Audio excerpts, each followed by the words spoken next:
சூரியகுமார் பெருசாக கேப்டனாக இன்வால்வ் ஆகலையோ, நிறைய கம்பீர் உள்ள இன்வால்வ் ஆகிறவரும் எனக்கு தோணும். இல்லாட்டி அவரோட ஸ்கோர்னு பார்த்தா அவரோட சிங்கிள் டிஜிட்டில் தான் இருந்திருக்கும். இந்தியாவுக்கு இது ரொம்ப முக்கியமான match. South Africa west Indies மேட்ச்சில் வெஸ்ட் இண்டீஸ் தோக்கணும். ஆப்வியஸாக என்ன நினைப்பார், இந்த மேட்ச்சில் நம்ம நல்லா பண்ணாலும் அடுத்த மேட்ச்சில் நம்மளை உட்கார வைக்கலாமோ கண்டிஷன்ஸ்க்கு ஏற்ற மாதிரி அப்படிங்கிற ஒரு கான்ஃபிடென்ட் அவர் குறையும். நம்ம என்ன அடித்தாலும் நெக்ஸ்ட் மேட்ச் எடுக்க மாட்டாங்க. இப்போ லெஃப்ட் ரைட் காம்பினேஷன் போகாமல் லெஃப்ட்டுக்கே போயிட்டாங்கன்னு எனக்கும் தெரியல. ஹிஸ்ட்ரியிலே எடுத்து பார்த்தீங்கன்னா ரைட் ஹேண்ட் பேட்ஸ்மேன் கண்டிப்பாக ஒரு ஓப்பனர் இருப்பாங்க. எல்லா இடத்துலையுமே பார்த்தீங்கன்னா சச்சின் இருப்பார், இல்லை சேவாக். வேர்ல்ட் கப்லேயே வந்து தோனி அவர்கள் சொல்லுவார், தோனியோட மிகப்பெரிய ப்ளஸ் என்னன்னா 11s என்றைக்குமே அவர் சேஞ்ச் பண்ண மாட்டேன், அன்சேஞ்ச் 11ஸாக தான் இருக்கும். பட் இப்போ வந்து இந்த சீரீஸில் இப்போது புதிய அறிமுகம் ஆச்சி ஹோட்டல் சாம்பார் 50 கிராம் ரூபாய் 20 மட்டுமே. ரெட் நூல் தமிழ் நேயர்கள் அனைவருக்கும் வணக்கம். இந்தியா நாளைக்கு ஜிம்பாப்வேவை சந்திக்க போகிறாங்க. கிட்டத்தட்ட ஒரு டிசைடர் மேட்ச் அப்படின்னே சொல்லலாம். என்ன இன்னொரு மேட்ச் தான் வெஸ்ட் இண்டீஸோடு இருக்குது, என்ன நீங்கள் இப்போயே சொல்கிறீங்க அப்படின்னு பார்த்தா, சவுத் ஆஃப்ரிக்காவோட நடந்த மேட்ச்சில் நம்ம தோத்தனால ஜிம்பாப்வேயோடையும் சரி வெஸ்ட் இண்டீஸோடையும் சரி நல்ல ரன் ரேட்டில் ஜெயிக்க வேண்டிய கட்டாயத்தில் நம்ம இருக்கிறோம். நாளைக்கு மேட்ச் எங்கே நடக்குது, என்ன மாதிரி சினாரியோ வரும், யார் ஜெயிப்பா, டாஸ் என்ன ஃபேக்டரை ப்ளே பண்ணும், இது தொடர்பாக தான் இன்றைக்கி நம்ம பேச போகிறோம். ஹரி ப்ரோ நம்ம கூட இணைஞ்சிருக்காங்க. ப்ரோ வணக்கம். இந்தியா விசஸ் ஜிம்பாப்வே மேட்சை நீங்கள் எப்படி பார்க்குறீங்கன்னா? இந்தியாவுக்கு இது ரொம்ப முக்கியமான மேட்ச். இன்னொன்று 2 ரொம்ப முக்கியமாக ஜெயிக்க வேண்டிய சுச்சுவேஷனில் இருக்கும். ஏன்னா ஆல்ரெடி வெஸ்ட் இண்டீஸ் வந்து +5 போயிட்டாங்க. இப்போது சவுத் ஆஃப்ரிக்கா ஆல்ரெடி +3, நம்ம -3 இருக்கும். 2 ரொம்ப முக்கியமாக இருக்குது. இதில் இன்னொன்று பார்த்தீங்கன்னா, நம்ம இந்த மேட்சை வந்து முக்கியமாக ரொம்ப கேர்ஃபுல்லாக ஆட வேண்டியது. இன்னொன்று நம்ம சென்னையில் நடக்குது. Always we are expecting more. So ரசிகராலும் சரி நம்ம ரொம்பவே எக்ஸ்பெக்டேஷனோடு உள்ளே இருப்போம். இன்னொன்று சஞ்சு சாம்சன். ஏன் சஞ்சு சாம்சன் எக்ஸ்பெக்ட் பண்ணுறோன்னா சிஎஸ்கேல இருக்கார். ஸோ அவருக்கான பெரிய சப்போர்ட்டும் அங்கே இருக்குன்றதுனால நம்ம சஞ்சு சாம்சன் எக்ஸ்பெக்ட் பண்ணுறோம். பார்ப்போம் 11ஸ்ல எப்படி இருக்கு. இங்கே சென்னையில் நடக்கக்கூடிய மேட்ச் வந்து ஆக்சுவலாக இந்தியா வர்சஸ் ஆஸ்திரேலியா தான் நடந்திருக்கணும். அன்ஃபார்ச்சுனேட்டாக ஆஸ்திரேலியா வந்து சூப்பர் 8க்குள்ளே வராதனால ஜிம்பாப்வே வந்தனால இந்தியா வர்சஸ் ஜிம்பாப்வேன்னு மாறி இருக்குது. இன்னொன்று நீங்கள் சொன்ன மாதிரி தான் அந்த சஞ்சு சாம்சன் ஃபேக்டர் என்னென்னா நம்மளே பார்க்குறோம். அபிஷேக் சர்மா சஞ்சு சாம்சன் தான் ரொம்ப நாளாக ஒரு பார்ட்னர்ஷிப்பில் வந்துட்டு இருந்தது. இடையில மாறினாங்க, கில் இருந்தார், சஞ்சு சாம்சன் மிடில் ஆர்டரில் இறங்கினார், இந்த மாதிரி இருந்தது. ஆனால் வேர்ல்ட் கப்புக்குன்னு ஃபஸ்ட்டு ஸ்குவாட் வரும்போது நம்ம எல்லாருமே எதிர்பார்த்தது வந்து ஓப்பனிங் ஸ்பாட் வந்து ஃபிக்ஸ்டுப்பா, அபிஷேக் சர்மாவும் சஞ்சு சாம்சன் தான் இறங்க போகிறாங்க. மேபி திலக் வர்மாவா இஷான் கிஷனான அந்த நம்பர் 3க்கு தான் ஒரு டவுட் வரும் அப்படின்னு நினச்சாங்க. ஆனால் கம்பீர் அவர்கள் வேறு முடிவு எடுத்திருக்கிறாரு. நம்பர் 1ல் அதாவது ஓப்பனிங்கில் வந்து அபிஷேக் சர்மாவோட சாம்சன் வேணாம், இஷான் கிஷனோட கரண்ட் ஃபார்ம் வச்சு நம்ம இறக்குவோம் அப்படின்னு. அபிஷேக் சர்மாவோட ஃபார்ம் வந்து ரொம்ப கன்சர்னாக தான் இருக்குது. அதிகபட்சமாக 3 மேட்ச்சில் ஒரு டக் அவுட்டு. போன மேட்ச்சில் தான் ஒரு 15 ரன் வந்தது. அதுலேயுமே ஒரு 6 ஒரு 4 வந்து அன்ஃபார்ச்சுனேட்டாக ஒரு பேட் பாலில் போனது. இல்லாட்டி அவரோட ஸ்கோர்னு பார்த்தா அவரோட சிங்கிள் டிஜிட்டில் தான் இருந்திருக்கும். மேபி நாளைக்கு பிளேயிங் லெவனில் ஏதாவது ஒரு மாற்றம் வருமா? ஏன்னா சென்னைங்கும் போது ஆப்வியஸாக நம்ம எல்லாருமே நினச்சோம், ஐபிஎல்லில் சென்னையை அவங்க எடுக்கும்போது ஜடேஜாவை ராஜஸ்தானுக்கு ட்ரேட் பண்ணிவிட்டு சஞ்சு சாம்சனை சென்னை டீமுக்கு எடுக்கும்போது இவர் கேப்டனாக வரக்கூடிய வாய்ப்புகள் இருக்குது அப்படிங்கிற மாதிரியெல்லாம் சொன்னாங்க. மேபி ருத்ராஜ் கேக்வாதை வைஸ் கேப்டன் ஆக்கிட்டு இவரை கேப்டன் ஆக்கலாம் அப்படிங்கிற ஒரு டாக்லாம் கூட போணுச்சு. ஆனால் இப்போ வரைக்கும் எந்த கன்ஃபர்மேஷனும் அதுலேருந்து வரலை. ஆனால் சென்னையில் நடக்க போகிற மேட்சுங்கிறனால சஞ்சு சாம்சன் நாளைக்கு விளையாடுவாரா, சேட்டா அங்கே விளையாடுவாரா அப்படிங்கிற ஒரு எதிர்பார்ப்பு தமிழ்நாட்டை தாண்டி கேரளாவை தாண்டி எல்லா இடத்துலையுமே இருக்குது. ஏன்னா அவங்களும் அதை ட்ரை பண்ணி பார்க்குறதுக்கான வாய்ப்புகள் இருக்குது. அபிஷேக் சர்மாவை ட்ராப் பண்ணுவாங்கன்னு நம்ம எதிர்பார்க்க முடியாது. ஏன்னா அபிஷேக் சர்மாவோட கரண்ட் 1 இயர் ஃபார்ம் வச்சு பார்க்கும்போது அவர் நிறையா கான்ட்ரிபியூஷன் பண்ணியிருக்கிறாரு. ஆரம்பத்தில் டார்கெட் செட் பண்ணி கொடுக்குறது, ஒரு பவர் பிளேயில் டார்கெட் செட் பண்ணி கொடுத்தது இது வரைக்கும் யாருன்னு பார்த்தா கில் கிடையாது. சஞ்சு சாம்சன் சம் மேட்சஸில் அடிப்பார். ஒரு கன்சிஸ்டண்ட்டாக அடிச்சு வந்து அபிஷேக் சர்மா. அதனால் அவர் ட்ராப் பண்ணுவாங்களா அப்படிங்கிறதுல ஒரு டவுட் இருக்குது. Maybe Sanju Samson opening try பண்ணிவிட்டு ஐபிஎல் எப்படி சன்ரைசர்ஸ் ஹைதராபாத் டீமுக்கு வந்து இஷான் கிஷன் நம்பர் 3 இறங்குறாரோ அந்த மாதிரி திலக் வர்மாவுக்கு பதிலாக இவரை நம்பர் 3 ட்ரை பண்ணிவிட்டு திலக் வர்மாவை சூரியகுமாருக்கு அடுத்து 5th பிளேஸில் திலக் வர்மாவையும் 6th பிளேஸில் ஹர்திக் பாண்டியாவும் 7th பிளேஸில் ரிங்குக்கு பதிலாக இவரையும் இறக்குறதுக்கான வாய்ப்புகள் இருக்குன்னு தான், சிவம் தூபை இறக்குறதுக்கான வாய்ப்புகள் இருக்குன்னு தான் நம்ம நினைக்கிறோம். இன்னொரு விஷயம் நடக்கலாம். ஒருவேளை ஓப்பனிங்கில் அபிஷேக் சர்மாவை ட்ராப் பண்ணிவிட்டு இந்த இதில் வாய்ப்பு கொடுக்கலாம். ஒருவேளை என்ன நடக்கும்னு நமக்கு தெரியாது லாஸ்ட் மினிட்ல. இன்னொன்று வாஷிங்டன் சுந்தர் ஆப்வியஸாக வெளியில் போகிறதுக்கான வாய்ப்புகள் அதிகமாகவே இருக்குது. அவருக்கு பதிலாக அக்சர் பட்டேல் திரும்ப வருவதற்கான வாய்ப்புகள் இருக்குது. இல்லையா ரிங்கு சிங்கை வெளியில் அனுப்பிட்டு சஞ்சு சாம்சன் எடுக்கலாம். இந்த 2 ஆப்ஷன் தான். ஒன்று, ரிங்கு சிங்கை வச்சுக்கணும் அப்படின்னு நீங்கள் நினச்சிங்கன்னா, டெத் ஓவர்ஸில் அடிக்கிறதுக்கு ஒரு பிளேயர் நமக்கு வேணும் அப்படின்னு நினச்சிங்கன்னா அபிஷேக் சர்மா உட்கார வச்சுட்டு சஞ்சு சாம்சன் எடுக்கணும். இல்லை எனக்கு அபிஷேக் சர்மா வேணும்னா ஆப்வியஸாக ரிங்கு சிங்கை வெளியில் அனுப்பிட்டு தான் நீங்கள் சஞ்சு சாம்சனை உள்ளே எடுக்க வேண்டிய சுச்சுவேஷன். இல்லை, என்னுடைய பாயிண்ட் ஆஃப் வியூ என்னன்னா, ஓப்பனிங் எப்போவுமே லெஃப்ட் ரைட் காம்பினேஷன் ஒன்று இருக்குது. ஸோ லெஃப்ட் ரைட் காம்பினேஷன் தான் எப்போவுமே நிறைய சக்ஸஸை கொடுத்துருக்கு. ஆனால் ஏன் இப்போ லெஃப்ட் ரைட் காம்பினேஷன் போகாமல் லெஃப்ட்டுக்கே போயிட்டாங்கன்னு எனக்கும் தெரியல. எப்போவுமே நம்ம இந்தியாவோட ஹிஸ்ட்ரியிலே எடுத்து பார்த்தீங்கன்னா ரைட் ஹேண்ட் பேட்ஸ்மேன் கண்டிப்பாக ஒரு ஓப்பனர் இருப்பாங்க.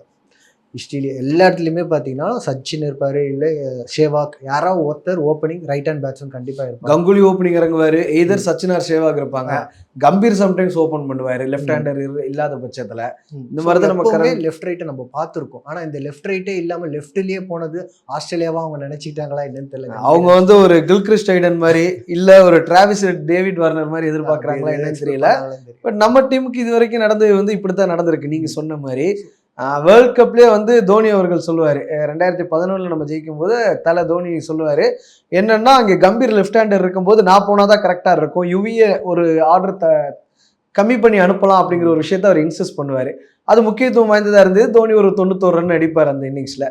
அப்படி பார்க்கும்பொழுது நமக்கு அந்த லெஃப்ட் ரைட் காம்பினேஷனுங்கிற நல்லா இருக்குமோ அப்படிங்கிறது நீங்கள் சொல்கிற மாதிரி தான் ஃபேன்ஸும் எதிர்பார்க்குறாங்க. இன்னொன்று சென்னையில் நடக்குது. சென்னையில் ஐபிஎல்லே நம்ம பார்ப்போம், சென்னையை ஸ்தம்பிக்கிற அளவுக்கு கூட்டம் இருக்கும். நாளைக்கும் முக்கியமான மேட்சுங்கும் போது ஒரு பரபரப்புக்கு பஞ்சம் இருக்காதுன்னு நம்ம எடுத்துக்கலாம். ஆப்வியஸாக இந்தியா வின் பண்ணுங்கிறதையும் நம்ம எடுத்துக்கலாம். நீங்கள் எப்படி பார்க்குறீங்க? டாஸ் ஏதாவது ஃபேக்டரை கிரியேட் பண்ணணும்னு நினைக்கிறீங்களா? தோனியோட மிகப்பெரிய ப்ளஸ் என்னன்னா, 11s என்றைக்குமே அவர் சேஞ்ச் பண்ண மாட்டார். அன்சேஞ்ச் 11ஸாக தான் இருக்கும். பட் இப்போ வந்து இந்த சீரீஸில் 11ஸே நிறைய மாறிக்கிட்டே இருக்குது. ஸோ அதுவே பெரிய ட்ராபேக்காக இருக்கும்போது நான் யோசிக்கிறேன். ஆக்சுவலி இவங்க இதெல்லாம் பண்ணி பார்க்க வேண்டியது வந்து பைலேட்ரல் சீரியஸில், ஆனால் வேர்ல்ட் கப்பில் வந்து அந்த எக்ஸ்பெரிமெண்ட் பண்ணிட்டு இருக்காங்க. இப்போ எக்ஸ்பெரிமெண்ட் பண்ணுற இடமே கிடையாது. அதை எக்ஸ்பெரிமெண்ட் தோனியோட நான் ப்ளஸ்ஸாக பார்த்தது, ரொம்ப நான் அட்மைர் பண்ணி அவர் பிடிச்சி பார்த்தது வந்து 11s ஃபிக்ஸடாக இருக்கும். என்ன கான்ட்ரவர்சியாக இருந்தாலும் சரி, பத்ரிநாத்தை இப்போ சிஎஸ்கேல விளையாடும் போது அன்பிளேட் 11 தான் பத்ரிநாத் எப்போவுமே இருப்பார் 11ஸ்குள்ளே. அவர் அடிப்பார் அடிக்க மாட்டார், அது வேறு விஷயம். ஸோ 11ஸில் ஃபிக்ஸடாக இருக்கும். அந்த பிளான் இந்த கம்பீர் கிட்ட இல்லையோன்னு தோணுது. இன்னொன்று, சூரியகுமார் பெருசாக கேப்டனாக இன்வால்வ் ஆகலையோ, நிறைய கம்பீர் உள்ள இன்வால்வ் ஆகிறவரோன்னு எனக்கு தோணுது. ஒருவேளை கம்பீர் இன்வால்வ் ஆகணும் அப்படிங்கிறதுக்காக தான் சூரியகுமாரி அதை கேப்டனாக போட்டாங்களோ என்னமோ தெரில. ஏன்னா அவர் வந்து கொல்கட்டா நைட் ரைடர்ஸ்க்கு 2014 விளாண்டவர்னு நினைக்கிறேன். வின்னிங் ரன்ஸ் கூட அவர் தான் அடிப்பார் அப்படிங்கிறது தான் நான் நினைக்கிறேன். பியூஷ் சாவ்லா என்னதான் அடித்தாலும் இவர் ஒரு ஆங்கர் இன்னிங்ஸ் ப்ளே பண்ணுவார் அதுக்கு முன்னாடி. இன்னொரு விஷயம் என்னென்னா, நீங்கள் சொன்னது போல தான் பிளேயிங் 11 சேஞ்ச் பண்ணிகிட்டே இருந்தால் பிளேயரோட கான்ஃபிடென்ட் உடையும். இப்போ அக்ஷர் பட்டேல் வந்து போன மேட்ச் நல்லா தான் பண்ணார். சவுத் ஆஃப்ரிக்கா மேட்ச்சில் அவர் எடுக்கவே இல்லை. இப்போ ஆப்வியஸாக என்ன நினைப்பார், இந்த மேட்ச்சில் நம்ம நல்லா பண்ணாலும் அடுத்த மேட்ச்சில் நம்மளை உட்கார வைக்கலாமோ கண்டிஷன்ஸ்க்கு ஏற்ற மாதிரி அப்படிங்கிற ஒரு கான்ஃபிடென்ட் அவர் குறையும். சஞ்சு சாம்சனுக்கும் அதே மாதிரி தான் வரும். நம்ம என்ன அடித்தாலும் நெக்ஸ்ட் மேட்ச் எடுக்க மாட்டாங்க, அபிஷேக் சர்மாக்கு தான் அந்த வாய்ப்பு கொடுக்க போகிறாங்க அப்படிங்கிற ஒரு கான்ஃபிடென்ட் உடையும் தானே. இல்லை, அபிஷேக் சர்மா ஓப்பனிங் தான், அது ஃபிக்ஸட். அதில் எதுவும் சேஞ்சஸ் இல்லை. அவர் அன்ஃபார்ம் இருக்கலாம், ஃபார்மில் வரலாம், உடம்பு சரியில்லாம் போகலாம். பட் அவருடைய பேட்டிங் நல்லாயிருக்கும். Big match player. Sanju Samson is கரெக்டான காம்பினேஷனாக இருந்துச்சு. அது ஏன் மாற்றினாங்கன்னு தெரியல. கரெக்டாக 2020 வரும்போது. ரெண்டாவது, இஷான் கிஷன் நல்லா பெர்ஃபார்ம் பண்ணார்னா ஒரு 1 டவுன் கூட நம்ம பிளான் பண்ணியிருக்கலாம். திலக் வர்மாக்கு ரீப்ளேஸ்மெண்ட்டாக கூட போயிருக்கலாம். இஷான் கிஷனை நம்ம 11ஸில் சேஞ்ச் பண்ணோம். அக்ஷர் பட்டேல் 11ஸில் கண்டிப்பாக இந்த மேட்ச்சில் வந்துருவாருன்னு எனக்கு தோணுது. வாஷிங்டன் சுந்தர் வெளில போயிடுவார், நீங்கள் சொன்ன மாதிரி தான். ஸோ என்னுடைய 11ஸை பொறுத்த வரைக்கும் இதுதான். ஸோ பெரிய சேஞ்சஸ் எதுவும் இருக்காது. பட் முக்கியமாக சஞ்சய் சாம்சன் உள்ளே வந்தால் இந்த சிஎஸ்கேவோட பெரிய ஃபேன்ஸும் இருக்கும், பெரிய சப்போர்ட்டும் இருக்கும். சிஎஸ்கேவோட சப்போர்ட்டும் இருக்குன்றால் சஞ்சய் சாம்சன் பர்ஃபார்ம் பண்ணுவாரோ ஒரு வேளை அப்படின்னு எனக்கு ஒரு கடந்த காலங்கள் நம்ம பார்த்துருக்கோம். பிக் க்ரௌடு இருக்கும்போது தான் நம்மளை சைலன்ஸ் பண்ணியிருக்கிறாரு பேட் கமின்ஸ். அப்படிங்கும்போது க்ரௌடோட ஒரு இது இருக்கும்ல, ப்ரெஷரும் இருக்கும்ல. எப்படியாவது இந்த மேட்ச்சில் ஜெயிச்சே ஆகணும். ஏன்னா இந்த சைடு இருந்து க்ரௌடோட ப்ரெஷர்னு ஒன்று இருக்குது. நீங்கள் ப்ரெஷரை தாண்டி இன்னொன்று ரன் ரேட்டோட ஜெயிக்கணும். ஜிம்பாப்வே கிட்ட 2 ரேட்டோட ஜெயிக்கணும். ரெண்டாவது, சவுத் ஆஃப்ரிக்கா வெஸ்ட் இண்டீஸ் மேட்ச்ல வெஸ்ட் இண்டீஸ் தோக்கணும். இன்னைக்கு இன்னொரு மேட்ச் நடக்குது. நம்ம எல்லாருமே வந்து இந்த மேட்சை பற்றி தான் பேசுகிறோம். செகண்டாக நடக்கக்கூடிய மேட்ச். அதுக்கு முன்னாடியே ஒரு மேட்ச் இருக்குது, அதுலேயே டிசைடர். அது ஒரு டிசைடர் தான். என்னன்னா, சவுத் ஆஃப்ரிக்கா வந்து வெஸ்ட் இண்டீஸை எப்படியாவது தோக்கடிக்கணும். ஆமாம், ஒருவேளை வெஸ்ட் இண்டீஸ் தோக்கடிச்சிட்டாங்கன்னா இந்தியா ஆப்வியஸ்லி வெளியில போகிறதுக்கான வாய்ப்புகள் தான் அதிகமாக இருக்கும். பட் 2 ரேட்டில் நம்ம எதாவது ட்ரை பண்ணலாம். பட் ஏன்னா வெஸ்ட் இண்டீஸ் வந்து +5ல் இருக்கான்றது தான் எல்லாருக்குமே பெரிய இஷ்யூ. இன்னொன்று, பேய் ஃபார்மில் இருக்காங்கன்னு சொல்லலாம். ஒரு 2016 2012 இந்த டீமை பார்த்த மாதிரியே இருக்குது.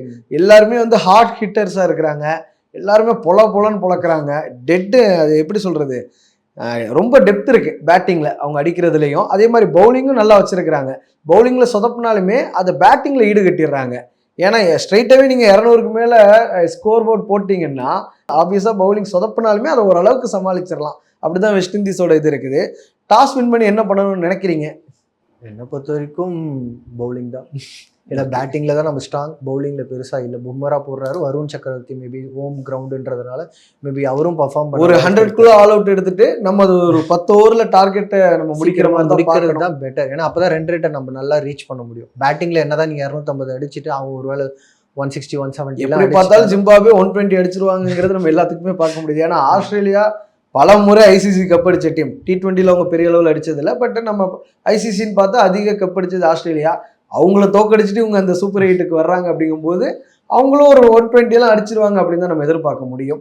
நீங்கள் சொன்ன மாதிரி இல்லை ஸ்ட்ரைட்டாகவே நீங்கள் ஸ்டார் ஸ்போர்ட்ஸில் ஒரு ஆட் போட்டுகிட்டே இருப்பாங்க 300 அப்படி 300 அடித்து ஒருவேளை ஒரு 100க்குள்ளே சுருட்டினீங்கன்னா ஒரு வாய்ப்புகள் இருக்குது அப்படிங்கிறத பார்க்கலாம். இது எப்படியாக இருந்தாலும் இந்தியா ஜெயிச்சே ஆகணும். அப்போ தான் நம்ம செமிஃபைனல் போகிறதுக்கான ஒரு கதவு ஓப்பன் ஆகும். பார்க்கலாம் பொறுத்திருந்து எப்படி இந்த மேட்ச் அமையுது அப்படிங்கிறது. ரொம்ப நன்றி இவ்வளவு நேரம் எங்களுக்காக வந்ததுக்காக. நன்றி. இப்போது புதிய அறிமுகம் ஆச்சி ஹோட்டல் சாம்பார் 50 கிராம் ரூபாய் 20 மட்டுமே.